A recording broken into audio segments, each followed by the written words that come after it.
그러면은 예, 뭐 미네사를 어떻게 알게 됐나? 미네사와 인연을 좀 얘기하면 돼.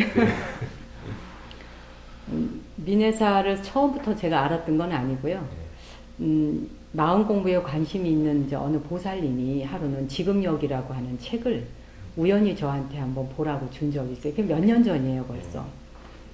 그래서 그냥 무심히 받아서 겉표지를 보면 뭐 그렇게 제가 관심을 갖게 생긴 책은 아니었거든요. 그래서 한 장 한 장 넘기다 보니까 내용이 참 좋더라고요. 그래서 이런 책도 있고 또 이런 단체도 있나? 미네사? 미네사가 뭐지?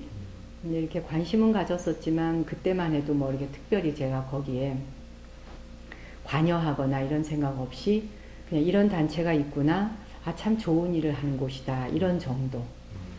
그게 이제 몇 년 전인데, 그게 미네사를 알게 된 첫 인연이에요. 그러다가 이제 몇 년 세월이 지나다가 그분이 가끔 이제 한 번씩 그 책을 저한테 보라고 줬었어요. 제가 이제 정식 회원은 아니었기 때문에 매달 받아보는 건 아니니까. 이제 근데 어느 날 지금 여기라고 하는 책을 딱 뒤져보다 보니까 홀로스 연구소 건립에 대한 그 광고처럼 이렇게 안내문이 나와 있어요. 그래서 이게 뭐지? 그리고 이제 자세히 한번 읽어봤어요. 홀로스 연구? 뭘 하는 건가? 읽어보다 보니까 너무 아름답고 멋진 일이더라고요. 그래서 내가 직접 뛰어들어서 연구원으로서 활동할 수 있는 건 아니지만 여기서 하는 이런 일들을 누군가가 함께 지원하고 후원하면 참 좋겠다는 생각이 들어서 제가 직접 전화를 했어요. 그래서 이제 미네사에 전화를 해서 자세히 물어보고, 그랬더니 뭐 평생 회원, 또 이제 뭐 일반 회원, 쭉 회원에 대한 정보를 줘서 제가 그 홀로스 그 연구소를 건립하거나 하는 일에 좀 기여하고 싶다. 그랬더니 이제 뭐 얼마를 내면 된다 그래서 그러면 제가 또 동참하겠습니다. 그 뭐 이름을 꼭 밝히거나 할 필요는 없다. 그냥 난 동참의 한 사람으로 이렇게 이런 일을 뒤에서 격려하는, 지원하는 한 사람이고 싶다. 이랬더니 이제 그분들이 그래도 이름을 알렸으면 좋겠다 그래요. 그래서 이름을 알리는 것이 미네사에 조금이라도 도움이 된다면 그렇게 하시라고 이제 해서 뭐 정목스님에서 이름이 올라 있더라고요. 그리고 그 이후에 이제 보니까 홀로스 연구소가 잘 되기를 기원하는 사람들이 한 분, 두 분 이제 성함을 보면서 거긴 제가 아는 분도 있고 또 모르는 분도 계시고 이제 이런데 그 이름들 하나하나도 참 다 이렇게 소중하게 제가 봤어요. 아, 어디에선가 누군가가 작지만 이런 일들이 잘 되기를 기원하는 마음 담아서 그냥 이렇게 후원하고 지지하고 이런 사람들이 있구나. 그런 사람들과 내가 함께 하니까 제가 또 행복하죠. 그래서 제가 거기에 후원을 했었던 적이 있어요. 뭐 저는 사실 제가 숲속에 산속에서 따로 은둔생활하는 것이 수행자다, 또 도시에 나와서 활동하는 사람은 포교사다, 이렇게 제 자신은 구별지어 생각해 본 적은 없어요. 내 자신의 내면의 성장을 위해서 항상 내가 수행하고 있고, 그리고 또 그 수행이라는 게 나 혼자만 행복하고 나 혼자만 좋아가지고는 뭐 세상이라는 게 나 혼자 사는 건 아니잖아요. 그리고 우리 불교의 역사를 보더라도 불교가 들어왔던 신라시대에 그 신라시대 때 번성했었던 또 뭐 고려시대 때 이럴 때를 쭉 봐도 스님들이 이렇게 산중불교는 별 아니었어요. 거의 이렇게 다 민중들 속에서 민중과 함께하는 그 수행과 기도와 정진이었지. 그런데 이제 어떤 조선시대에 진짜 오면서 스님들이 산중으로 이렇게 쫓겨가다시피 하면서 그게 오랜 시간 동안 불교가 산중불교처럼 이미지가 굳혀진 거죠. 그러나 불교의 역사를 보면은 신라시대 때도 왜 그 삼국유사에도 나오잖아요. 사찰들이 기러기 떼가 날아가는 것과 같이 절탑들이 머리와 이마를 맞대고 있었다. 그런 내용이 나오듯이 한 걸음만 걷고 돌아서면 절이고. 그게 그러니까 경주가 다 그런 식이었잖아요. 그래서 경주도 가서 보면은 거의 뭐 절골이죠. 절동네 절골인데 그게 그 시대에 살았던 사람들의 모습을 보여주는 거거든요. 그것이 불교의 참 모습이고 또 본래 모습이고, 다만 그러는 가운데서 일정 시간 자기 수행을 위해서 동안거 하안거 하듯이, 부처님 당시 때에도 초기 불교 교단도 보면 도시 속에 있잖아요. 도심 속에서 언제나 민중들이 쉽게 찾아와서 수행하고 공부할 수 있고, 그러다가 이제 비가 오는 우기철에만, 비가 너무 많이 오니까 그때는 이제 이렇게 탁발을 나가기도 어렵고, 그런 철에 민중들의 삶의 보탬이 되지 않는 시기에 이제 또 많은 위험들, 이런 것들 때문에 이제 우기철에 뭐 수행을 하시고 그런 안거가 있었잖아요. 근데 실제 뭐 우리나라는 추위와 더위가 동시에 있으니까 이제 뭐 동안거, 하안거가 있지만, 안거철을 제외한 나머지는 다 민중 속에서 사람들과 함께 울고 웃으며 정진하고 수행하는 것이, 저는 그게 불교의 거룩한 모습이라 생각하고요. 그 자기 내면의 공부는 스스로 챙겨가야 되는 것이고, 또 어떤 마음 공부를 한다 해도 산중에서 나 혼자 조용하게 즐기면서 있는 것은 물론 행복해요. 저도 그런 시간들을 많이 보냈어요. 그리고 실제로 그렇게 산중절에 있으면 번답한 게 싫어지니까 분주하고 번답한 곳에 나오는 것보다 나 혼자 그냥 조용히 지내는 것에 자꾸 집착하게 돼요. 그리고 혼자 있는 것에 대한 즐거움이 자꾸 생기기 때문에, 그래서 한때는 내가 히말라야로 가서 한 2년 정도 뭐 조그마한 로지에서, 작은 로지에서 한 2, 3년 있어 볼까? 뭐 이런 생각도 해봤고, 근데 그런 것도 사실 뭐 그렇게 수행하시는 분들은 또 그 나름의 수행의 이유가 있겠지만, 제 경우는 그래도 내가 이 세상에 와서 부처님 법을 만났고, 부처님 법을 만나서 그 진리를 만나는 순간 내 인생에 정신적 변화가 왔고, 그런 변화를 통해서 내가 너무나 행복하고 인생을 바라보는 가치관이 바뀌었고, 그렇다면 이 모든 지복의 순간, 그 최고의 즐거움과 행복의 지복도 나 혼자 누리는 건 아무 의미가 없는 거더라고요.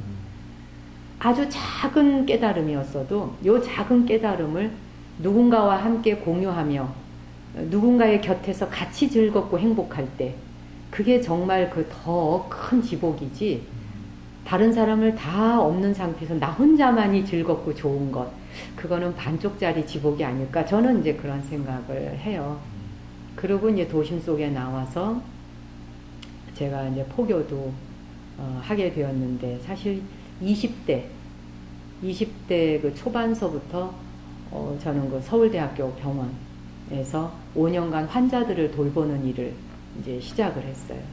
그래서 환자들을 수술 들어가기 전에 늘 환자들에게 기도하고 그들을 위안하고, 수술 들어가기 직전에 이제 새벽에 수술을 보통 다 하기 때문에 아침 시간에 하니까 밤 내 불안해해요, 환자들이. 그럼 그 밤 시간에 누군가가 함께 있어주기를 바래요. 그럴 때 이제 그 지도법사의 어떤 그 축원 요청이 많아요.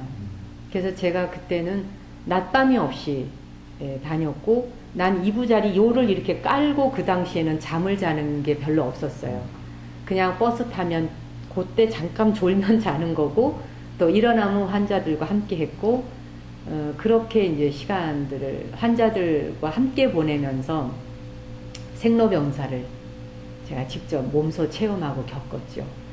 그리고 절에 찾아오는 신도님들을 상대로 기도할 때와는 달리 내가 직접 아픈 사람들의 현장, 그 다음에 돌아가신 분들을 돌보는 영안실, 이런 죽음과 늙음과 병이 함께 있는 곳, 태어남과 이 생로병사가 함께 하는 곳에 내가 같이 있으면서 그 느끼고 깨달은 바가 참 많아요. 그리고 내가 이제 어쨌든 승려로서의 길을 선택해서 가는 거잖아. 살고 있잖아요. 내가 살아가는 이 길에서 과연 내가 무엇을 하면서 살아야 하는가, 이제 이런 방향을 뚜렷하게 잡아준 때가 그때이기도 하고, 그러면서 이제 제가 그 자비의 전화라고 지금 우리 종단에서 이제 하고 있는 일인데, 그 당시에는 이름도 뭣도 없는 1988년도 그때에 상담기관이 불교 계통엔 하나도 없었어요. 다 기독교 단체에서 했죠. 근데 이제 우리 도반이 공군으로 가 있다가 같이 학교 다녔던 이제 비구 스님이 공군으로 갔다가 눈을 한쪽 실명을 했어요. 그래서 굉장히 고통스럽고 힘든 시간들을 이제 보내다가 몇 년이 지난 뒤에 갑자기 깨달았어요. 자기에게 눈이 한쪽이 없다는 사실이 그렇게 비참했는데, 그래서 자기가 그렇게 울었대요, 많이. 그러니까 이불을 막 뒤집어 쓰고 울고 이랬대요. 그러다 어느 날 생각하니까 나에게는 아직도 한쪽 눈이 남아있고, 팔도 있고, 손도 있고, 다리도 있고, 없는 것보다 가진 게 더 많아. 라는 생각을 했다는 거예요. 요번에 내가 쓴 책에도 나오는데요. 그 얘기를 하면서 저한테 전화가 왔어요. 정목스님, 나 이제 안 울어. 나는 없는 것보다 있는 게 더 많아. 남의 말을 들어줄 수 있는 두 귀가 있어. 남을 도와줄 수 있는 두 팔이 있어. 남을 위해 걸을 수 있는 두 다리가 있어. 있는 걸 갖고 나는 내가 뭔가 사회에 빛이 되고 싶다고. 그렇게 해서 만든 게 자비의 전화예요. 내가 좀 도와주면 하겠다 해서 자비의 전화를 만들어서 같이 하게 됐는데, 그 자비의 전화라고 하는 것도 이제 민간 뭐 상당 기관이죠. 그때 이 자비의 전화를 만들기 전에 제가 사랑의 전화에서 교육받고 나서 봉사를 했던 적이 있어요. 한 2년간. 밤에 자원봉사를 해요. 그럼 이제 저녁에 8시인가 10시에 가면 그 다음날 아침 6시까지 철야로 상담을 받는 거예요. 철야로 상담을 받으면서 제가 그때 세상을 처음 알았어요. 전 일찍 출가했었기 때문에 내가 사회를 모르고 세상을 별로 접해본 적이 없고, 말 그대로 그냥 절집안에서 그냥 순수하게 기도를 위해 오시는 신도님들을 위해 그저 축원해드리는 것이 전부인, 그랬는데 이 전화 상담을 받으면서 그 밤에 걸려오는 무수한 사람들의 고뇌, 고통, 너무 어질머리가 나고 그 세상 돌아가는 일을 저는 그때 처음 알았어요. 그게 제가 나이가 24살 이때밖에 안 됐어요. 24살, 25살. 그 어린 나이나 마찬가지인 때에 수많은 사람들의 그 전화로 고뇌를 털어오는 그 전화 상담을 받으면서 나는 세상 사람들이 그렇게 살고 있는지도 몰랐어요. 정말 온 사람들의 집집마다 밤이 되면 평화가 깃들어 잠자고 있는 줄 알았지, 그 지붕 아래에 이런 일들이 벌어지고 있다는 건 상상도 못했어요. 그러면 이제 아침에 6시, 7시까지 상담받고 철야로 끝나고 이제 나오면은 마포였어요, 사랑의 전화가. 거기 이렇게 육교가 있었어요. 그 육교를 이렇게 건너가려고 그러면 세상이 빙빙빙빙빙빙 막 돌아요, 내가. 밤새 받았던 그 전화 상담 때문에. 막 어지럽고 막 현기증이 나는 거예요. 사람들이 이렇게 살고 있구나.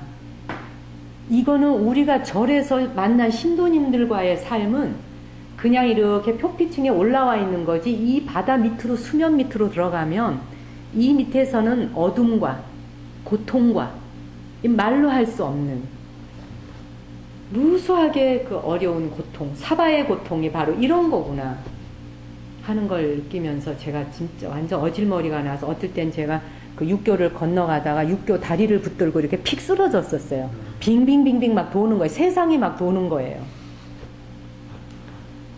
그래서 제가 이제 그런 상담기관에서 철야 상담 받는 봉사할 활동할 때와 병원에서 이제 환자들을 돌보는 일, 또 소아병동에서 아이들, 아픈 아이들을 돌보는 일들, 이런 걸 하면서 인생의 생로병사를 내가 몸소 체험하고 몸소 내 눈으로 확인하고, 심지어는 이제 뭐 그때만 해도 젊을 때고 어리잖아요. 나이 뭐 24살, 5살이 뭘 알겠어요, 솔직히. 안다 해도, 요즘 많이 안다 해도 우리 뭐 인생에 대해서 그렇게 깊이 있게 안다고 말할 수 없어요, 내가 나를 봤을 때는. 근데 너무나 그 세상이 어지럽게 돌아가고 있는 것을 처음 경험하게 되면서 어느 때는 너무 고통스러워서, 그리고 갓 태어난 아기가 금방 중환자실에 입원해 있다가 뭐 죽고, 그러면 그 중환자실에 이런 꼬막쟁이 아기들, 팔뚝만한 아이들 막 바늘 5개 꼽아서 핏줄이 예리예리한 걸, 그걸 바늘을 여기 꽂고 저기 꽂고 그냥 숨을 할딱할딱 쉬는 그 중환자실에 누워있는 아기들, 이 천사 같은 아이들이 태어나자마자 바늘을 꽂고 있어야 되는 그 순간의 고통, 이게 그냥 온몸으로 전율되어 오기 때문에 이 가슴이 찢어진다고 하는 표현이 정말 그때 나오더라고요. 그게 내가 어느 때는 감당하기가 참 어려웠어요. 그러면은 이제 병원에서 나와갖고 서울역으로 바로 가. 그래야 그냥 뭐 열차 타고 그냥 부산까지 그냥 달려가는 거예요. 그 밤에. 그 볼 일이 있어 가는 게 아니에요. 그냥 그 밤에 기차를 타고 가서 그냥 내리죠, 역전에. 그럼 잠시 내렸다 그 기차를 타고 다시 돌아와요. 이게 다예요. 그런 식으로 길 위에서 그 세상 사람들의 고통과 고뇌를 내가 스스로 감당할 수 없어서, 그리고 경전에 나오는 말씀들이, 부처님의 말씀들이 지금 이렇게 살고 있는 사람들에게 과연 현실적으로 이게 먹히기나 하는 말인지, 이제 이런 것들에 대한 고뇌가 굉장히 컸어요, 내가. 그러면서 그때 제가 각오를 했죠. 원래 저는 출발할 적에 선방에서 공부하겠다고 그랬었어요. 선원으로 가겠다. 그때 이제 우리 은사 스님이 네가 선원에 가서 공부하는 것도 좋으나 아직은 네가 나이가 어리니 네가 살아가야 될 앞으로의 미래에 다가오는 세상에는 또 많은 사람들을 학문적으로 일깨워야 되는 시대가 온다. 그러니까 필요한 시기에 학교 공부를 마치면 좋겠다. 이렇게 권하셔서 이제 스님의 의도에 따라 다시 이제 고등학교, 대학교, 대학원까지 쭉 공부를 다 마치게 됐어요. 그렇게 이제 공부를 하면서 제가 이제 병원 일과 또 철야 상담 받는 것과 이런 걸 하면서 세상 사람들의 삶을 이제 내가 깊숙이 알게 된 거잖아요. 관여해서. 그때 이 승복, 먹물옷이라고 하는 이 회색의 승복을 입은 사람이 머리를 깎은 이유와 먹물옷을 입고 남들이 아름답다 예쁘다고도 하지 않는, 디자인도 뭣도 없는 그냥 유니폼, 똑같은 이런 유니폼과 옛날 방식의 이런 옷을 입고 내가 이 시대에 다른 모습으로 살아가야 한다면 거기엔 반드시 의무와 목적이 있을 것이다. 이제 그 생각을 하면서 사람들 속에서 내가 함께 웃고 울고 하는 것이 아니라면 내 수행의 공부는 반쪽짜리밖에 안 되는 거구나. 그들이 나를 필요로 할 때 함께 있고, 그들이 내가 곁에 있었으면 할 때 함께 위로해 줄 수 없다면, 내 수행이 아무리 저만큼 가 있다 해도 내가 이 사람과 같이 갈 수 없다면 나 혼자 저만큼 가 있는 수행이 어떤 의미일까를 많이 내가 자문을 했어요. 특히 내가 병원에서 활동할 때는 환자들이 밤 12시, 새벽 1시, 2시 이때 수술 들어가기 전에 그 불안이 최고조에 달해요. 그때 기도해 주기를 원해요. 그러면 사실 제가 막 밤 10시, 11시에 일 보고 절에 돌아왔을 적에 피곤하잖아요. 자고 싶죠. 근데 막 전화벨이 울려요. 그러면 고민을 해. 이 전화를 받을까 말까. 받으면 분명히 나가야 되는데. 그러면 이제 나가기도 했지만 어느 땐 내 전화 수화기를 빼놔. 코드를 빼놓고 빨래를 해야 되는 거예요. 그 밤에. 빨래를 하고 볼일을 봐놔야 그 다음날 또 나가는 거예요. 2시간이라도 눈을 붙여야 또 다음날 일을 하니까 코드를 빼놓는 거예요. 그러면 이제 그 다음날 아침에 병원을 가면은 이미 수술실에 그분이 들어가 있잖아요. 근데 수술 결과가 좋으면 되는데 수술 결과가 좀 안 좋거나 수술 들어간 지가 몇 시간 됐는데 오바가 된 지 아직도 안 나왔거나 이럴 때 내가 지금 무슨 짓을 한 거야? 내가 이 사람에게 수술을 해주는 집도하는 의사의 손길도 필요하지만 수술 이전에 이 사람의 마음을 수술해 줄 사람을 더 먼저 불렀는데 그때 내가 이 코드를 빼놓는 순간 이 사람에게는 의지할 데가 그 순간 없었다고 하는 생각이 들잖아요. 많이 고뇌했죠. 굉장히 내가 미안해했고 그거를 내가 한 2-3번 경험하고 난 다음에 이건 아니다. 그래, 잠을 꼭 정해진 시간에 자야 된다고 생각하지 말자. 그리고 몇 시부터 몇 시까지 무엇을 한다고 생각하지 말자.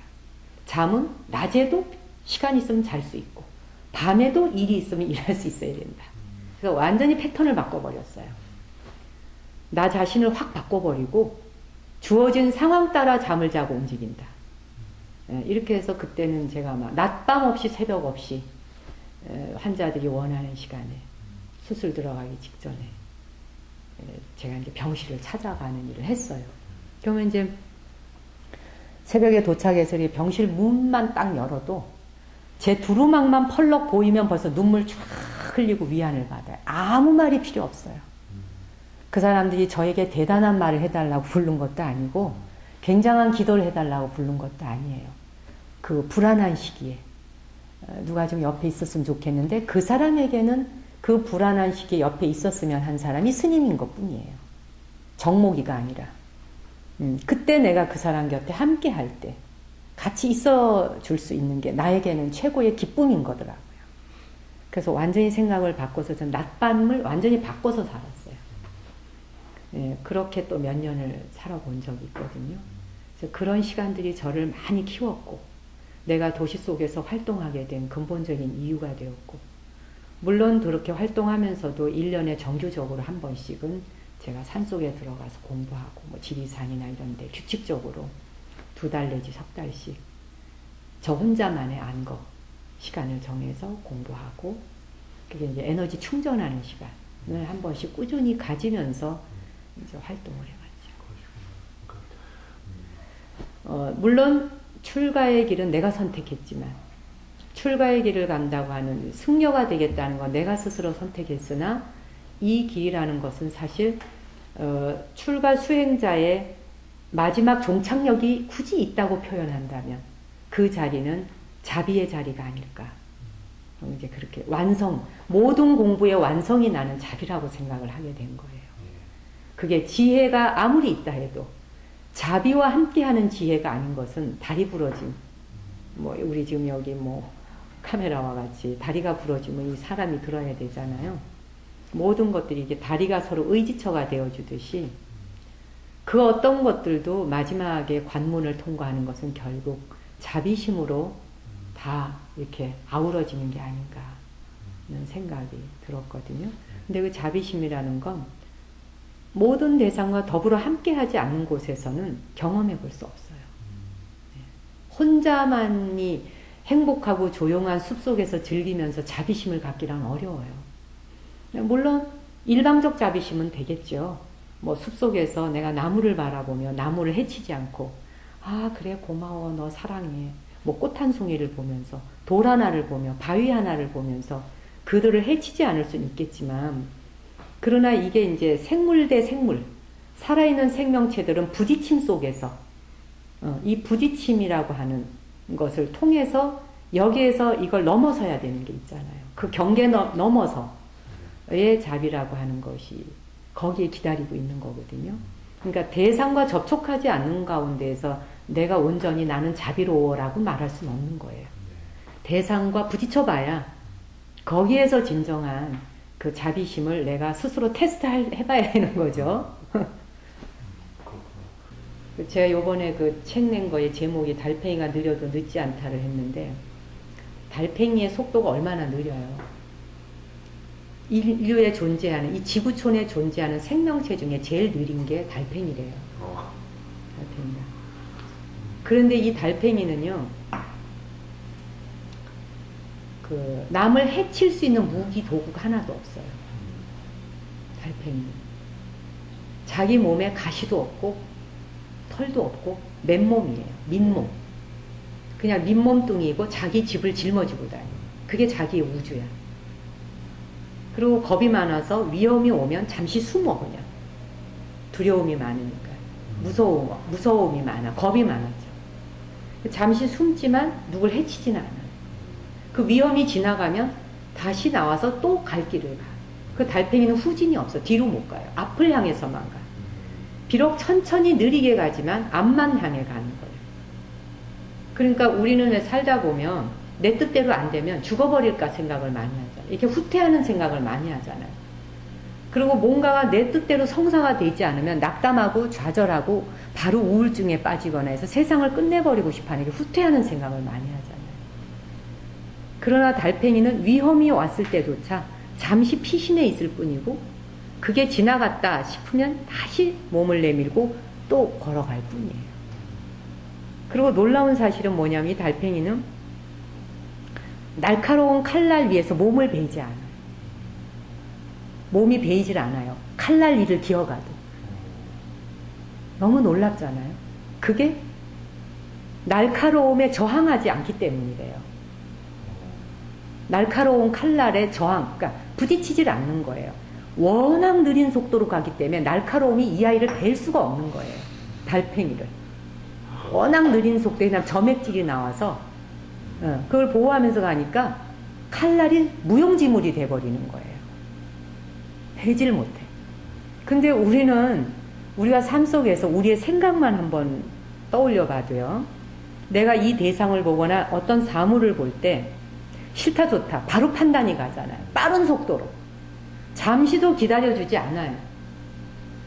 우리의 기억이라는 건 자기가 살아온 습관과 자기가 살아온 까르마대로 대상을 보는 순간 난 이거 좋아, 난 이거 싫어. 바로 해석을 내리고 그 해석을 덮어 씌워서 이 대상과 나 사이에 격리를 시키잖아요. 좋은 건 끌어당기고 싫은 건 밀어내고. 그러니까 그런 빠른 속도의 해석이 배이는 거예요. 상처 입고 배신당하고. 근데 그렇게 내가 빠른 속도로 다른 대상에 대해서 내려는 해석을 멈추라는 거예요.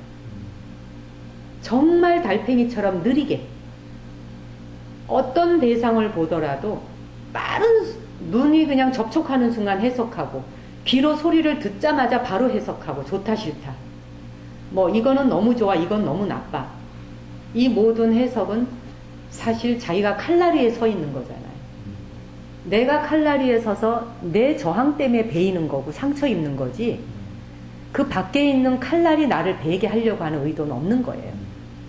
나의 빠른 속도가 해석, 판단, 분별 그런 판단과 분별심이 우리로 하여금 그렇게 상처 입게 하고 고뇌하게 하고 갈등하게 하고 싸움이 있도록 하는 것이지.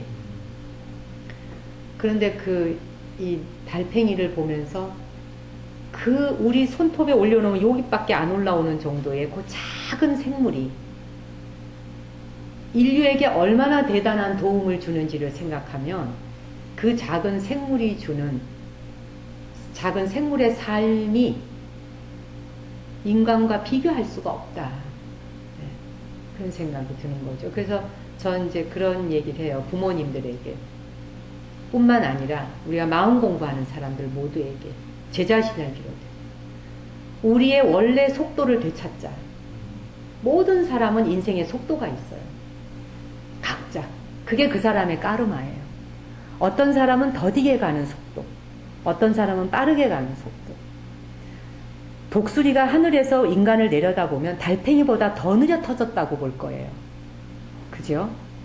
독수리는 날개 한 번을 펼치면 바로 여기서 미국까지 그냥 순식간에 날아가는데 우리는 미국까지 가려면 그 과정이 얼마나 느리고 더뎌요. 비행기에 의지해야 비로소 날아가고 물리적인 시간이 너무 걸리잖아요. 독수리의 눈으로 보자면 인간이 너무나 느리게 보이고 인간의 눈으로 볼 때 달팽이가 느리게 보인다 하나 느리다 빠르다고 하는 것도 이름 붙여진 것이지 본래 존재하는 게 아니잖아요. 각자의 속도가 있다는 거예요. 이 세상에 태어난 모든 인간들도 수행도 나는 마찬가지라고 생각해요. 나도 20대 때에는 분별심이 많았어요. 굉장히 분별심이 많았고 승려라고 하는 내가 선택한 이 길에 대한 자부심과 또 내가 수행자의 길에 대한 아상과 내가 그런 에고, 아이덴티티를 통해서 내가 수행을 해간 시절이 있었기 때문에 열심히 수행하는 것처럼 보이지 않으면 나는 그런 승려들을 이렇게 내가 하시하는 눈도 있었고 별로 수준 있는 말을 하지 않으면 아이고 공부했다는 게 저 정도밖에 안 돼 라든지 이렇게 내가 같은 승려이면서 스님들을 내 기준에 맞추어서 내가 굉장히 잘난 것이냐 내 공부가 굉장히 대단한 것이냐 그렇게 평가하면서 어리석게 지냈던 시절도 있었어요. 그러나 그것도 나에겐 다 필요했던 과정이죠. 근데 그렇게 수행을 하다가 어느 날 나에게 정말 작은 깨달음이 왔어요. 모든 사람에겐 다 각자의 속도가 있고 그 사람의 경험이 있는 거예요. 그 각자의 경험은 느리다 빠르다가 없어요. 다 소중하게 경험해야 하는 것들이라. 그래서 제가 민회사에서 내가 10몇 년 전에 했던 말이 민회사에서 언젠가 냈던 책에 그게 있더라고요. 우리가 경험하는 모든 것 다 괜찮다는. 제가 그 말을 참 잘하거든요. 우리가 경험하는 모든 거 다 괜찮아. 다 괜찮은 거더라고요. 안 괜찮은 게 하나도 없어요. 세상에는. 근데 우리는 괜찮지 않은 게 너무 많아. 괜찮은 것과 괜찮지 않은 게 너무 많아서 괜찮지 않은 것들을 용납하지 못하잖아요. 뭐 여러 가지가 있지만 그 가운데 저는 이제 그런 이야기를 가끔 해줘요. 살다 보면 우리가 고통스러움과 위기가 나에게 닥쳐왔을 때, 어려움이 닥쳐왔을 적에 그 어려움이 오면 그 어려움이 나를 힘들게 하기 위해서 온다고 우선 먼저 생각을 해버리잖아요. 그러나 사실 어려움이라는 건 가만히 보면 행복이나 즐거움보다도 나를 성장시키기 위해서 더 큰 파워로 다가와요. 그러니까 사람이 심하게 한번 고통을 견디고 나면 쑥 정신이 커버리잖아요. 이렇게 성장을 하거든요. 그러니까 고통이 다가왔을 때 비로소 우리는 내가 지금까지 행복이라고 생각하고 달려갔었던 모든 것들을 놓을 수 있게 되는 거예요. 내가 명예를 쫓아갔건, 돈을 쫓아갔건, 사랑을 쫓아갔건, 내가 달려가던 그 모든 것들이 손에 쥐면 내 것인 줄 알았는데 이게 쥐어보면 쥐어지질 않잖아요. 오는 듯 하다 가고 오는 듯 하다 가죠. 재산을 다 잃었거나 사랑하던 사람이 배신을 했거나 그런 위기 상황에 닥쳐오면 일단은 사람들은 내가 운이 없다 이렇게 생각을 해요. 그러나 그런 상황이 왔을 적에 그건 억세게 운이 좋은 거라고 하는 걸 정말 깨달아야 되는 거예요. 세상의 모든 인연이라는 건 이 사람과 내가 친하게 지내다가 갑자기 이 친구가 배신을 하고 떠났어요. 내 돈을 다 가져갔어요. 그럴 때 그 친구는 나에게 엄청난 정말 선지식인 거예요. 그때 그 순간 이때 이 친구가 내 돈을 다 가지고 도망가주지 않았다면 내가 이 순간 여기에서 달려가던 내 마음을 스탑 정지할 수 없어요. 내가 멈춰볼 수 있었던 유일한 기회가 정신이 바짝 나면서 내가 지금까지 살아왔던 삶의 전반을 다시 돌아보게 돼요. 우리는 수시로 자기 삶의 전반을 돌아봐야 되는데 계기가 없이는 안 돌아봐요. 특히 그게 행복할 땐 더더욱 안 돌아봐요. 예. 그래서 이 고뇌라고 하는 것과 위기라고 하는 것은 인간이 한번 도약해야 될 때, 도약해야 되는 시기가 왔을 적에 꽝 하고 한번 딱 내려주는 거예요. 선물로 오는 거예요. 그게 딱 오는 순간 이 사람은 이제 그때 도약하는 거예요. 그래서 그걸 디딤돌로 삼아 도약을 탁 하는 사람이 있고 민기적 하는 사람이 있죠. 또 도태되거나 못 알아차린 사람도 있지만 그러나 어쨌건 그런 모든 위기와 어려움이라고 하는 건 엄청나게 나를 돕기 위해서 온다고 하는 것을 먼저 이론적으로라부터 시작하자는 거죠. 이론으로. 그래, 여기에는 반드시 뭔가 메시지가 있을 거야. 나에게 이렇게 고통이 올 때는 이 고통이 나에게 뭔가 주는 게 있을 거야. 그러니까 세상에는 필요하지 않은 게 하나도 없는 거예요. 심지어 나는 그런 얘기를 합니다만은 여러분이 몸이 아파서 병원에 누워있게 될 때 병원에 누워있는 순간을 운이 없다고 생각하지 마라. 나 한 사람이 아파서 병원에 누워있는 순간 내가 병원에 누워있게 됐는데 수많은 의사가 당신으로 인해서 도움을 받게 돼. 수많은 의사들이 간호사들이 당신으로 인해서 도움을 받게 돼. 세상의 모든 병원에 있는 사람과 병원들이 아픈 사람으로 인해서 도움을 받아. 그리고 또 나로서는 내가 아프면 길에만 나가면은 나를 도와줄 것들이 천지에 널렸어요. 눈 아프면 안과가 있어. 이빨 아프면 치과가 있어. 귀 아프면 이비인후과가 있어. 정형외과가 있어. 뭐가 있어. 분야별로 파트별로 당신이 필요로 하신다면 하고 만반의 준비가 다 되어 있어요. 세상에. 도움을 주잖아요. 또한 나 역시도 내가 아파서나 뭐 교통사고가 났거나 해서 병원에 입원을 하게 되더라도 나로 인해서 모든 사람이 도움을 받게 된단 말이죠. 그러니까 세상은 도움을 주고받지 않는 게 하나도 없어요. 그리고 또 우리가 아프다 보니까 얼마나 많은 종류의 질병이 연구를 하게 되고 또 나로 인해서 연구하다 보니 다음 세대에 올 사람들을 더 빨리 치료할 수 있는 약이 개발되잖아요. 치료법이 개발되고. 그러니까 후대에 미래에 오게 될 무수한 사람들에게 나의 질병 하나가 기여를 하는 거예요. 그죠? 또 나의 사고와 나의 아픔과 내 고통과 나의 위기가 아직 이 세계에 오지도 않은 미래의 존재들에게 수많은 지혜를 쌓아가게 하는, 우리 또한 많은 역사 속에서 그런 수많은 사람들의 지혜를 통해 여기 와 있잖아요. 그들이 이미 미래에 살아갈 우리를 위해서 그들이 이미 지혜의 말씀들과 지혜의 가르침들을 다 펼쳐놨잖아요. 그게 다 경험이 쌓인 거잖아요.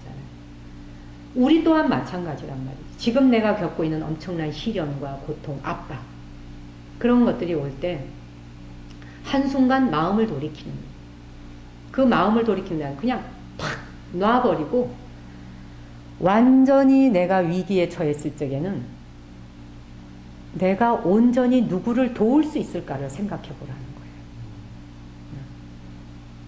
그게 내가 어려운 상황에서 남을 돕겠다는 마음 내기가 굉장히 어려워요. 근데 어려움에 처하기 이전에 내가 시절 좋았을 적에는 누군가의 도움을 받았기 때문에 시절이 좋았잖아요.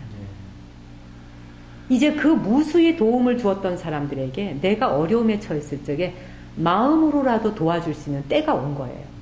근데 우리는 꼭 누굴 도와주면 물질로 도와줘야 되는 건지 알아요. 저는 그렇게 생각하지 말아라. 얼마 전에 트위터에 어떤 사람이 저에게 그 질문을 했어요. 난 지금 한치 앞이 보이지 않을 만큼 어렵다.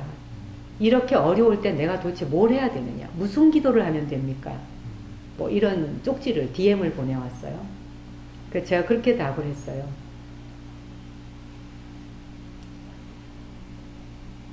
당신이 행복하고 편안하기를 기원합니다.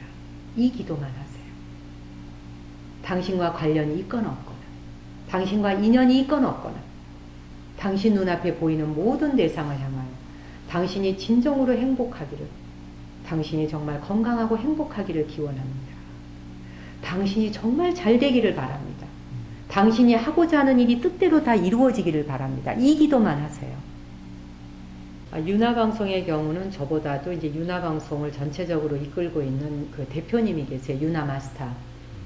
그 유나마스터 그 김재진 시인인데 이제 그분이 여기에 프로그램을 다 이제 이끌어가고, 저도 여기서 공동대표로 함께는 이제 하고 있지만, 방송의 전반적인 건 그 김재진 시인 그 대표님이 다 이제 만들고 이끌어가죠.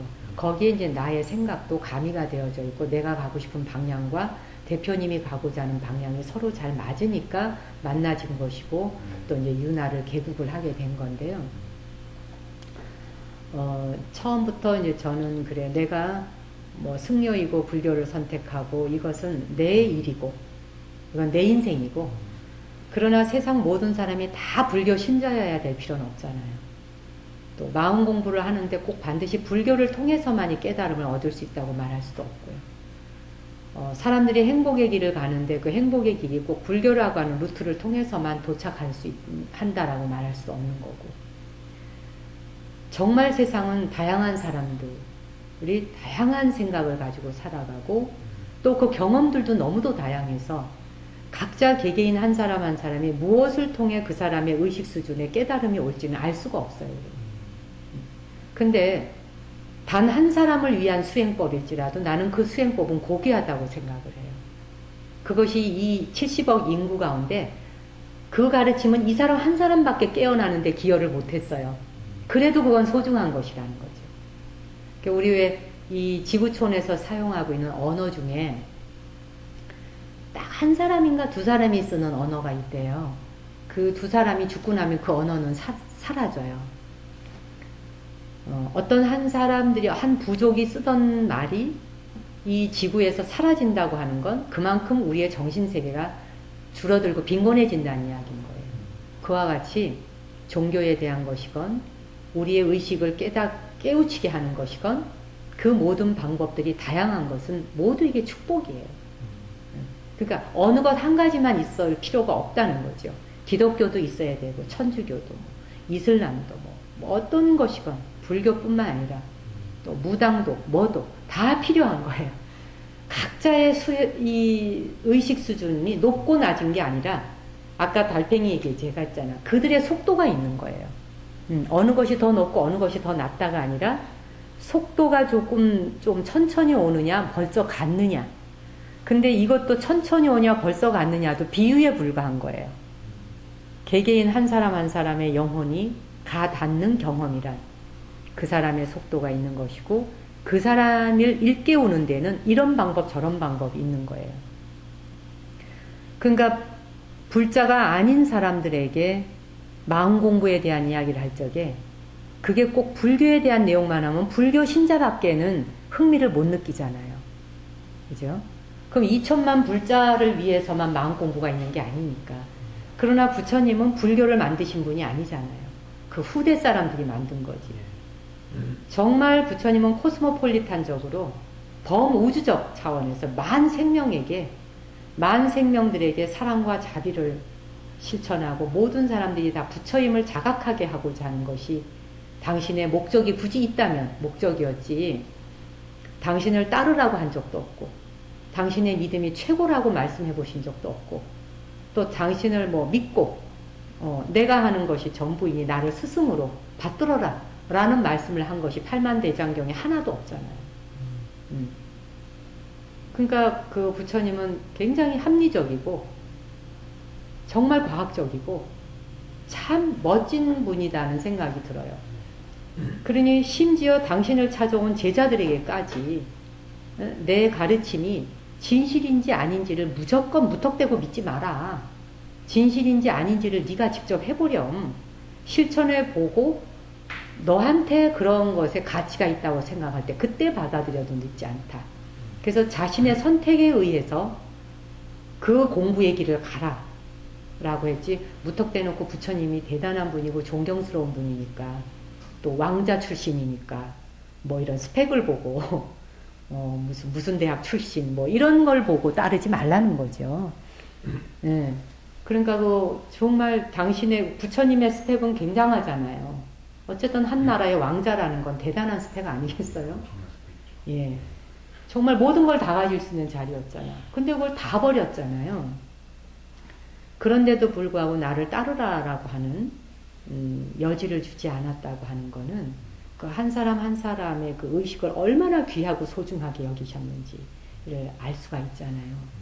근데 하여튼 윤화에서는 그와 같이 단 한 사람을 위해서라도 그 사람이 어느 걸 통해서 깨달음을 얻게 될지 알 수가 없으니까. 그리고 이 세상에는 다양한 사람들이 다양한 방식으로 깨달음을 이미 터득한 사람들이 많아요. 그분들이 다 있기 때문에 그 사람들의 수행 하나하나를 다 존중하자는 거죠.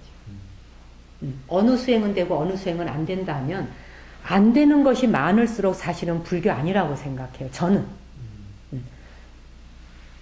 불교는 다 되는 거거든요, 사실은. 다 가능한 거고 다 되는 거예요. 이름만 다르다 뿐이지 모든 사람이 스스로가 자등명, 법등명, 자기 안에 불성을 자각하게 되면 그게 다 붓다이니까 이름만 다른 거지 다 불교잖아요, 사실 어떤 면에. 제가 트위터에도 올렸듯이 내가 소망하는 것, 내가 소원하는 것이 미래에 있다고 생각하지 마라. 그리고 과거를 돌아보며 그때 저게 좋았는데 라고 생각하지 마라. 과거와 미래에 내가 소망하는 것이 있는 게 아니라, 그러니까 미래에 언젠간 그것이 이루어질지도 몰라. 언젠간 부자가 되겠지. 언젠간 그 일이 되겠지. 언젠가는 내 아이가 성공하겠지. 이거는 내 존재를 다닥치는 거거든요. 내가 얼마나 귀한 존재인지를 못 깨닫는 거죠. 내 안에 전지전능한 능력이 다 들어있는데 나의 전지전능한 능력을 미래에 갖다 맡기는 거예요. 언제 올지도 모르는. 기약이 없어요. 이렇게 기약이 없고 막연한 것에다가 저 외부에 알아서 해주십시오 하고 내다 놓으면은 나는 진이 빠지는 거예요. 언제 될지를 모르잖아요. 될지 안 될지 기약도 없고 바라는 대로 올지 말지도 모르는 거고, 이렇게 알 수 없는 것을 향해서 소망하고 소원을 하기 때문에 이루어지는 것보다 이루어지지 않는 게 더 많은 거예요. 그러니까 지금 현재 이 순간으로 나를 데려와서 이 순간 하나씩 실천해 가라는 거죠. 쉽게 말해서 내가 부자가 되고 싶다면 부자가 되게 해주십시오, 부자가 되게 해주십시오를 기도하면서 매일 3000배 절을 하고 10,000배 절을 하고 경을 읽고 이렇게 막 기도를 한다. 그런데 돈 벌 일과는 관계없는 일만 해. 부자가 되고 싶다고 하면서. 돈을 버는 일과 상관없는 일만 하고 돈 버는 일하고는 관계없는 사람만 만나고 돈과 관련 없는 생각만 하고 돈과 관련 없는 행동만 하고 이런다면 일치되지 않잖아요. 정말 내가 부자가 되고 싶다면 돈을 벌 수 있는 생각을 하고 돈을 벌게 해주는 사람을 만나고 돈을 벌게 해줄 수 있는 것에 시간을 투자하고 이게 하나로 일치가 되어져야지만이 돈이 와도 올 거 아니겠어요. 그게 소망하는 바를 이루는 거죠. 그게 현실이고 그걸 지금 이 순간 가져오는 거고 그것이 조금씩 단계를 해가는 순간에 어느 때에 딱 내가 원하는 결과가 나타나는 거잖아요. 그러나 많은 사람들은 결혼을 원한다고 하면서 어디엔가 내 짝이 있겠죠? 이런 막연한 바람. 어디에 있겠습니까? 그 짝이. 그죠? 누가 데려다 주느냐는 거죠. 누가. 기약이 없는데. 본인 자신이 이미 이 주파수가 가 있질 않는데. 그래서 윤화에서는 다양한 분들의 다양한 경험. 그리고 그 수행하신 분들의 요만큼이라도 자기 체험이 있잖아요. 각자. 교수님이 됐던 누가 되었건. 그분들의 인생의 체험. 그 체험을 방송을 통해 공유하다 보면 언젠간 저 사람이 자기도 그 길을 걸어온 적이 있는데 그게 그거였는지 모르는 거예요. 듣다 보니까 어머 나도 그랬는데 이렇게 해서 기억이 나잖아요. 그래서 이제 윤화는 뭐 불교라고 하는 이름으로 가는 게 아니라 세상에 존재하는 모든 생명들이 다 함께 행복하기를. 그게 윤화가 가고자 하는 길이고 또 윤화는 스승이 아니에요. 우리는 길을 이렇게 안내해주는 구루가 아니에요. 스승도 아니고. 처음부터 우리는 윤화 회원들에게도 공지를 했지만 그래도 사람들은 뭐 정목스님, 스님, 우리 스님 막 떠받들어 막 이렇게 하는데 그건 그분들의 경험이니까 내버려 두지만 나는 그들의 스승도 아니고 내가 스승이어야 될 아무 이유가 없어요. 스승의 삶은 피곤한 거예요. 그렇죠? 나는 나의 자유로운 내 삶을 살아가면서 내가 경험한 것들 또 주변에 공부하신 분들의 경험을 함께 공유하고 나눌 수 있도록 하는 역할만 하는 거고 그래서 우리는 달을 가리키는 손가락 역할을 하겠다고 처음부터 얘기를 해요. 윤화는 달이 아니다. 우리가 진리도 아니며 윤화가 가는 길은 뭐 스승으로서 제자를 이끌듯이 하는 그런 단체도 신앙단체도 아니고 길은 열려있고 자유롭다. 망망한 데에 우린 그저 등대가 되겠다. 어둠의 불을 밝히는 밤바다를 밝히는 등대가 되겠다. 그리고 달을 가리키는 손가락 역할을 할 터이니 손가락은 자신들이 직접 봐라. 우린 길 안내만 한다. 세상엔 이토록 다양한 길이 있다는 것을 윤화를 통해서 제시하겠다. 그리고 사람들이 잘 몰랐던 것들 세상에 이렇게 많은 길이 있었는지를 몰랐을 수 있잖아요. 그거를 윤화라고 하는 창구를 통해서 알려주고 홍보하고 그래서 한 사람 한 사람의 체험을 소중하게 경험되어진 것들을 참 소중하게 생각하도록 하고 그래서 한 사람 한 사람 듣다 보면은 나도 그거 경험했는데 나도 저 상태였는데 저게 저거구나 이렇게 이제 알아지는 마음들이 많아질수록 평화로워지잖아요. 무지에서 깨어날수록. 그래서 다양한 분들을 그렇다고 해서 뭐 막무가내로 막 이렇게 아무나 또 할 수도 없는 거예요. 아주 기본적으로 우리가 또 나름대로 이렇게 선택 기준은 있죠. 선택 기준이 있고 그 선택 기준이 딴 게 아니라 돈은 정말 우리가 높낮이로 따진다고 한다면 돈은 최상승이겠으나 실제 생활로 내려왔을 때는 가장 상식이어야 된다. 상식과 통해야 된다. 그러니까 도를 공부한다고 하면서 상식과 통하지 않는 짓과 상식과 통하지 않는 말과 상식과 통하지 않는 행동을 하게 되면 이미 그건 도로부터 어긋나가더라. 아주 상식이 통해야 되는 거예요. 그러니까 만인들이 도라는 건 그렇더라고요.